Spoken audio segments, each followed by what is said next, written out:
कहानी की शुरुआत में बताया जाता है कि चेस्टर्स मिल नाम का एक शहर पहले आम शहरों की तरह ही था, लेकिन फिर वहाँ कुछ ऐसी भयानक डरावनी घटनाएं घटने लगी जिससे पूरा का पूरा शहर नर्क से भी बदतर बन गया। लेकिन आखिर वहाँ ऐसी कौन सी खतरनाक घटनाएं होने लगी, चलिए जानते हैं। तो कहानी की शुरुआत होती है बार्बी नाम के एक लड़के को दिखाते हुए जो एक डेड बॉडी को जंगल में दफना रहा था। बार्बी वहाँ का लोकल निवासी नहीं था और बार्बी के माथे पर लगी चोट को देखकर लग रहा था कि मरने वाले बंदे के साथ उसकी काफी ज्यादा लड़ाई हुई होगी। उस आदमी को दफनाने के बाद बार्बी अपनी कार में शहर से बाहर निकलने लगता है, लेकिन तभी उसका सामना शेरिफ नाम के एक पुलिस ऑफिसर की कार से होता है। उसे देखकर वो थोड़ा डर जाता है, जिससे उसका ध्यान ड्राइविंग से हट जाता है, लेकिन किसी तरह वो पुलिस से बच निकलता है। पर तभी कुछ गायें सड़क के बीचों बीच खड़ी थी। उनको बचाने के लिए बार्बी अपनी कार को एकदम से मोड़ देता है, जिससे वो गायों से भरे खेत में पहुंच जाता है। इससे उसे थोड़ी चोट लग गई थी। कुछ सेकंड्स बाद वहाँ पर जमीन अर्थक्वेक की वजह से जोर जोर से हिलने लगती है कि अचानक आसमान से एक चीज बार्बी के सामने आकर नीचे गिरती है और सब कुछ शांत हो जाता है। बार्बी देखता है कि एक गाय आसमान से गिरने वाली उस चीज से 2 टुकड़ों में कट चुकी थी। वो डरा हुआ उस चीज को छूने लगता है तो उसे पता चलता है कि वो एक इनविजिबल वॉल है जो इतनी शार्प थी कि इसकी वजह से कई घर भी 2 हिस्सों में कट गए थे। तभी वहाँ जॉय नाम का एक लड़का आकर उससे पूछता है कि तुम ठीक हो या नहीं।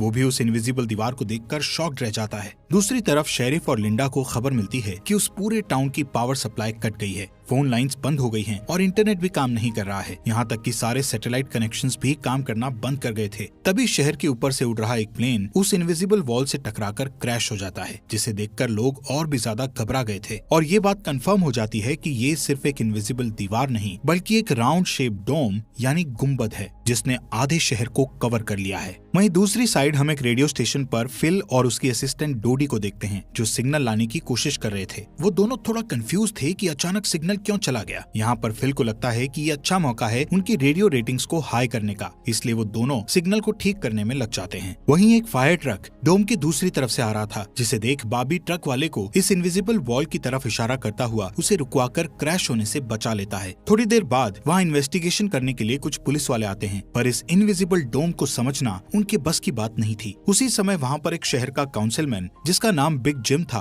वो भी पहुँच जाता है, लेकिन उसे भी इस डोम के बारे में कुछ भी समझ नहीं आता। यहाँ पर पुलिस को इन्फॉर्मेशन मिलती है कि उस शहर की तरफ आने वाले सभी रास्तों को बंद कर दिया गया है क्योंकि उस डोम की वजह से बहुत सारे एक्सीडेंट हो रहे हैं। इसके थोड़ी दूर घर पर जूनियर नाम का लड़का एंजी नाम की लड़की के साथ इंटीमेट हो रहा था। एंजी पेशे से नर्स थी और जो की बड़ी बहन भी थी। इंटीमेट होने के बाद जूनियर एंजी से कहता है कि मैं तुमसे बहुत प्यार करता हूँ, लेकिन एंजी उसे कहती है कि वो उसके लिए ऐसा कुछ फील नहीं करती। इससे जूनियर का दिल टूट जाता है और उन दोनों में बहस होने लगती है। यहाँ पर उनकी बहस इतनी बढ़ जाती है कि एंजी उसे थप्पड़ मारकर वहाँ से चली जाती है। इसके बाद हम 3 लोगों की फैमिली को देखते हैं, जिसमें मदर कैरोलीन, एलिस और उन दोनों की बेटी नोरी उसी टाउन की तरफ जा रही थी। उन्हें इस बात की खबर नहीं थी कि डोम ने उस टाउन को कवर किया हुआ है। दूसरी तरफ हम जूलिया नाम की एक इन्वेस्टिगेटिव रिपोर्टर को देखते हैं जिसका चेस्टर्स मिल शहर में बहुत नाम था। एक दिन एक औरत उसे एक सीक्रेट खबर देने के लिए कॉल करती है। वो औरत उसे बताती है कि उसने उस वीक चेस्टर्स मिल में प्रोपेन से भरे 6 ट्रक को जाते हुए देखा है और उसके हिसाब से इतनी बड़ी क्वांटिटी में प्रोपेन जैसे फ्यूल का शहर में आना किसी खतरनाक प्लान का हिस्सा हो सकता है। जूलिया उस औरत को इस बारे में इन्वेस्टिगेशन करने का वादा करती है, पर वो अपने काम में ज्यादा बिजी होने के कारण उस पर ध्यान नहीं दे पाती। वहीं बिग जिम रेडियो स्टेशन जाकर इमरजेंसी की अनाउंसमेंट करता है। कैरोलीन जो एलिस और नॉरी के साथ शहर में आ रही थी ये अनाउंसमेंट सुन लेती है, पर उन्हें लगता है कि ये किसी तरह का एडवर्टीजमेंट है, इसलिए वो इस अनाउंसमेंट पर ध्यान नहीं देती और उनकी कार डोम से टकराते टकराते बचती है क्योंकि उससे पहले दूसरी तरफ से आ रहा एक ट्रक डोम से टकराकर क्रैश हो जाता है, जिसे देखकर वो तुरंत अपनी कार की ब्रेक लगा देती है। इतने बड़े इंसिडेंट को देखकर नॉरी के दौरे पड़ने लगते हैं, जिससे वो बेहोश हो जाती है, लेकिन बेहोश होने से पहले वो किसी पिंक स्टार के बारे में कहती है। अब यहाँ से नॉरी को जल्दी से हॉस्पिटल में ले जाया जाता है, जो कि टाउन में होने वाली घटनाओं से घायल हुए लोगों से भरा पड़ा था। वहीं जूलिया और बार्बी घायल हुए लोगों को हॉस्पिटल ला रहे थे। इसी हॉस्पिटल में जूलिया का हस्बैंड भी डॉक्टर था। वो उससे मिलने जाती है, लेकिन उस वक्त उसका हस्बैंड हॉस्पिटल में नहीं था। हॉस्पिटल में जूलिया को पता चलता है कि उसका हस्बैंड संडे को कभी काम नहीं करता था, पर वो जूलिया को हमेशा झूठ बोलता आ रहा था। हॉस्पिटल के बाहर हम बार्बी और एंजी को मिलते हुए देखते हैं। दोनों को साथ देखकर जूनियर के अंदर एक अलग सी जलन पैदा होती है। वहीं अब टाउन के बॉर्डर्स को सैनिकों द्वारा सील कर दिया जाता है।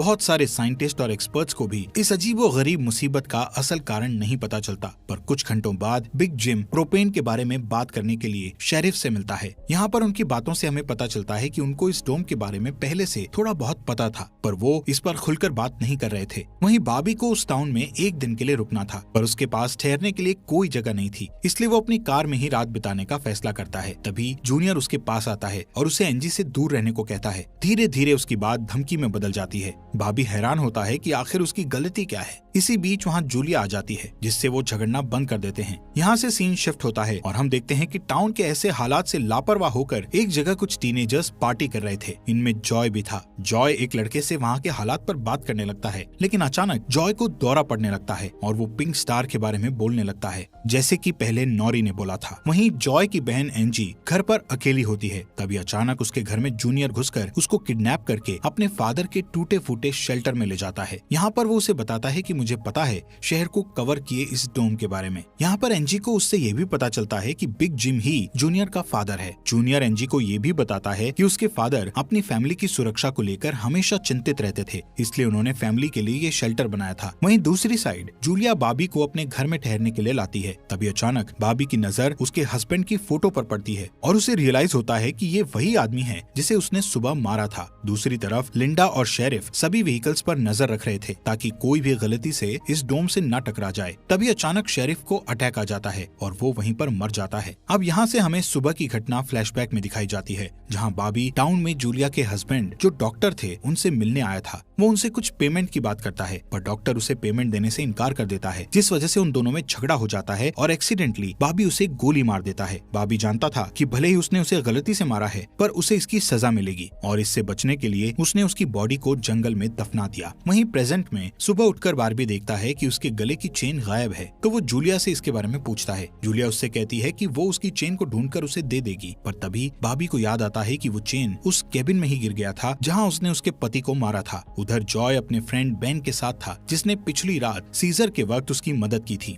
बेन जॉय से पिंक स्टार के बारे में पूछता है, जो उसने रात को दौरा पड़ते वक्त कहा था, लेकिन जॉय को उसके बारे में कुछ भी याद नहीं आ रहा था। वहीं रेडियो स्टेशन में डोडी एक स्पेशल डिवाइस की मदद से डोम के बाहर वाले लोगों से कांटेक्ट करने में सक्सेसफुल हो जाती है। वो सोल्जर्स को आपस में बात करते हुए सुन सकती थी, पर वो उनसे कुछ नहीं कहती। वहाँ सोल्जर्स भी कंफ्यूज थे कि आखिर ये इनविजिबल वॉल क्या है। दूसरी तरफ बिग जिम रेस्टोरेंट में बैठा ब्रेकफास्ट कर रहा होता है कि लिंडा वहाँ आकर उसे शेरिफ के मरने की खबर सुनाती है, जिससे वो लोग तुरंत बंकर में डेड बॉडीज को दफनाने वाले के पास जाते हैं, जिसका नाम लेस्टर था। उधर एंजी शेल्टर में किसी को मदद के लिए बुलाने की पूरी कोशिश करती है, पर वो कामयाब नहीं होती। तभी जॉय वहाँ आता है और उसे चेन के जरिए बेड से बांध देता है। वहीं बिग जिम लेस्टर को अपने साथ लेकर आता है, जो कि शेरिफ का ही दोस्त था। शेरिफ की मौत से वो बहुत दुखी और परेशान हो जाता है। जब लिंडा उनके आसपास नहीं होती, तब वो और बिग जिम पिछले महीने होने वाले प्रोपेन के इंपोर्ट के बारे में बात करते हैं कि प्रोपेन के इंपोर्ट में उन तीनों का ही हाथ था और उन्होंने टाउन वालों से ये बात छुपाई थी। शेरिफ की मौत से ये कंफर्म हो गया था कि वो उनकी इन्वॉल्वमेंट के बारे में किसी को कुछ नहीं बता पाएगा, जो कि उनके लिए अच्छी खबर भी थी। उसी दिन बाद में लिंडा पुलिस स्टेशन आती है तो देखती है कि बिग जिम शेरिफ के ऑफिस में कुछ ढूंढ रहा है। लिंडा के पूछने पर जिम उसे कहता है कि वो वहाँ शेरिफ की वसीयत के पेपर्स ढूंढ रहा है, लेकिन असल में वो वहाँ प्रोपेन के इंपोर्ट से जुड़े पेपर्स को ढूंढने आया था, जो उसे और लेस्टर को परेशानी में डाल सकते थे। वो तुरंत बाहर आकर शेरिफ को बताता है कि मुझे लगता है वो पेपर शेरिफ के घर में होंगे, जिन्हें लाने के लिए वो लेस्टर को तुरंत उसके घर भेजता है। इसी बीच जूलिया जल्दी से रेडियो स्टेशन पर डोडी के पास जाती है, जहाँ वो देखती है कि वो लोग डिवाइस के जरिए डोम के बाहर खड़े सैनिकों की बातचीत सुन सकते हैं। उनकी बात सुनने पर जूलिया को पता चलता है कि वो लोग जमीन खोदकर डोम को बाहर निकालने की कोशिश कर रहे हैं, पर वो इस काम में कामयाब नहीं हो पा रहे हैं। इसके बाद जूलिया रेडियो के जरिए पूरे टाउन में डोम वाली खबर को फैला देती है, जिससे लोगों में डर पैदा हो जाता है और लोग घबरा जाते हैं। वहीं जॉय और बेन बॉर्डर के पास साइंटिस्ट को अपना काम करते हुए देखते हैं। साइंटिस्ट ये देखते हैं कि डोम के ऊपर पानी का क्या असर होता है, पर उन्हें ज्यादा कुछ समझ नहीं आ रहा था, जिससे वो किसी नतीजे पर नहीं पहुंच पाते। वहीं जॉय देखता है कि ये डोम एक छलनी की तरह है। वो बेन से बताता है कि इस डोम में से बिल्कुल मामूली सा पानी आर पार जा सकता है। दूसरी ओर बार्बी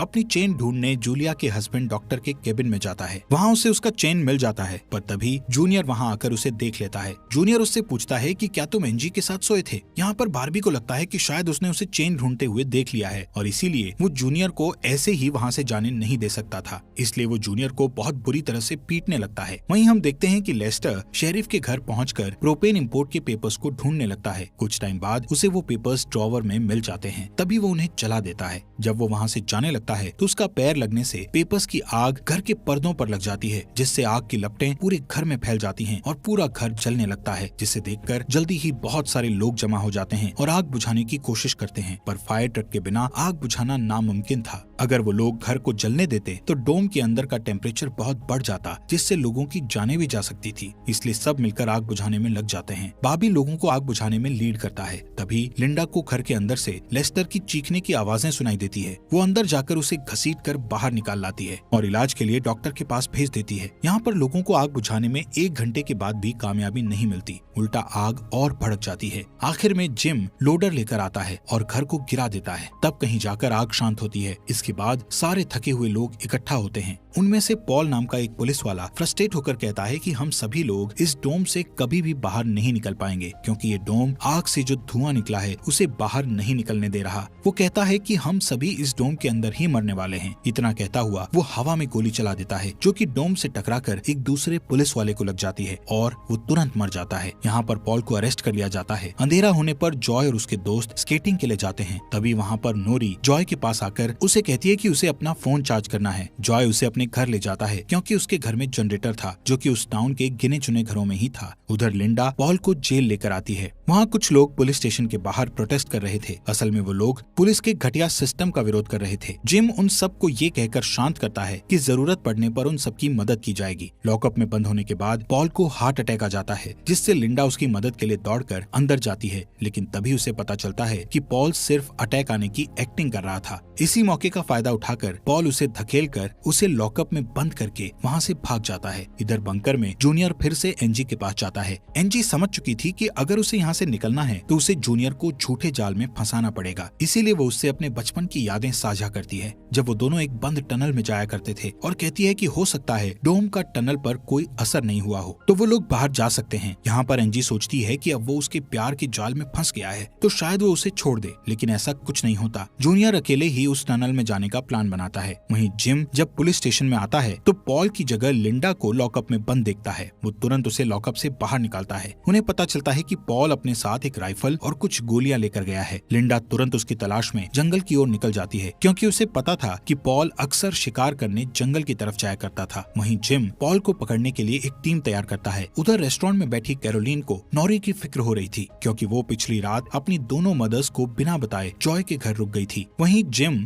लोगों से पॉल को तलाश करने के लिए उसकी टीम ज्वाइन करने को कहता है। वो बाबी से भी उनके साथ चलने को कहता है, क्योंकि वो आग बुझाने में अच्छा लीडर साबित हुआ था। इसके बाद वो लोग जंगल में जाने लगते हैं। रास्ते में बार्बी अपनी खूबियां दिखाता हुआ उनसे कहता है कि वो मिलिट्री में भी रह चुका है। वहीं दूसरी ओर जूलिया जूनियर को टनल की तरफ जाते हुए देखती है। वो उसे रोककर पूछती है कि वो बैग पैक करके कहाँ जा रहा है, लेकिन जूनियर बहुत जल्दी में था और वो नर्वस भी था। वो कहता है कि मैं बस यहीं पास में अपने दोस्त से मिलने जा रहा हूँ। इससे जूलिया का शक उस पर और भी बढ़ जाता है और वो उसका पीछा करती हुई टनल तक पहुँच जाती है। उधर जॉय के घर पर जॉय और नॉरी साथ में नाश्ता कर रहे थे। जॉय पहले कभी किसी लड़की के साथ अकेला नहीं रहा था, इसलिए थोड़ा नर्वस फील कर रहा था, जबकि नॉरी कॉन्फिडेंट थी और बातचीत में भी हाजिर जवाब थी। तभी बेन और 2 लड़कियों को अपने साथ लेकर उसके घर आ जाता है, जिन्हें फोन चार्ज करना था। उन्हें इम्प्रेस करने के लिए बेन को जनरेटर यूज करना था, जिसके लिए जॉय बेन को थोड़ी बेदिली से इजाजत दे देता है, क्योंकि उस टाउन में जनरेटर एक बहुत काम की चीज थी और इस तरह उसका मिसयूज करना उसे सही नहीं लग रहा था।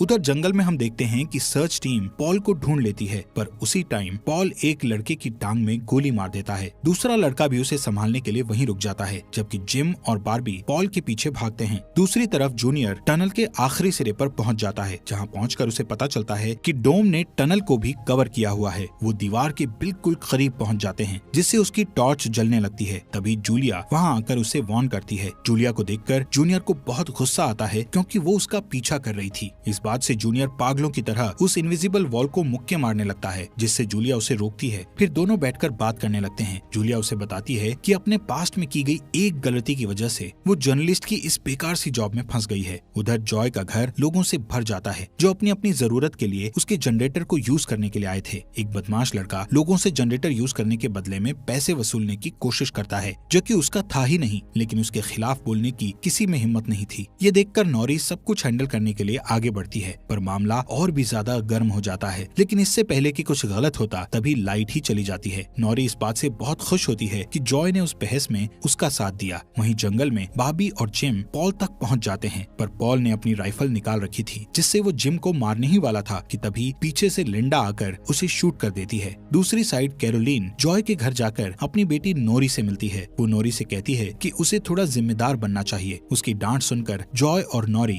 एक दूसरे का हाथ पकड़ लेते हैं, जिससे एक स्ट्रेंज स्पार्क पैदा होता है और उसी वक्त दोनों को दौरे पड़ने लगते हैं। वो दोनों एक साथ किसी पिंक स्टार के बारे में बात कर रहे थे। उधर जूनियर शेल्टर में एनजी के पास जाता है, लेकिन इस बार उसके हाथ में फर्स्ट एड किट थी। एनजी उसके जख्मों पर मरहम पट्टी करती है और चुपके से सीजर अपने पास रख लेती है। वहीं हम देखते हैं कि जूलिया और बार्बी दिन भर की थकान के बाद वापस घर लौटते हैं, लेकिन जूलिया जूनियर की बातें सुनने के बाद से ही बार्बी पर शक करने लगी थी और जब बार्बी नहाने जाता है तो जूलिया उसका सामान चेक करने लगती है। दोस्तों, हमारे फॉक्स एक्सप्लेनर हिंदी चैनल को सब्सक्राइब करना मत भूलना। और आपको ये अंडर द डोम सीरीज यहाँ तक कैसी लगी, इस सीरीज के नेक्स्ट एपिसोड लाएं या नहीं, कमेंट बॉक्स में हमें जरूर बताएं।